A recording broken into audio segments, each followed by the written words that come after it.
Gelombang pasang di selatan Karangasem sejak beberapa hari terakhir berdampak kerusakan terhadap bangunan di sekitar pesisir hingga macetnya mode transportasi laut.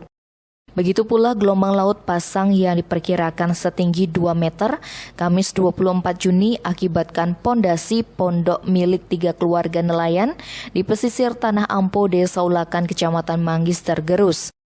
Badan Penanggulangan Bencana Daerah Karangasem telah lakukan asesmen untuk kerugian yang ditimbulkan ditaksir mencapai 10 hingga 50 juta rupiah. Saat ini keluarga yang bangunannya terdampak gelombang pasang sudah mengungsi ke beberapa rumah kerabat di pusat desa. Puluhan pondok nelayan di Labuan Amuk dan sekitarnya juga disapu gelombang.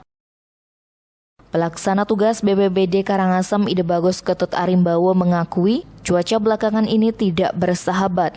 Pihaknya telah mengimbau warga yang tinggal di sekitar pesisir untuk waspada bencana.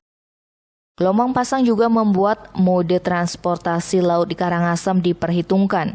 Otoritas Pelabuhan Padang Bayi misalnya yang menerapkan sistem penyeberangan buka tutup akibat cuaca buruk. Meski begitu, alur penyeberangan di Padang Bayi tetap lancar. Tim Bali Express melaporkan.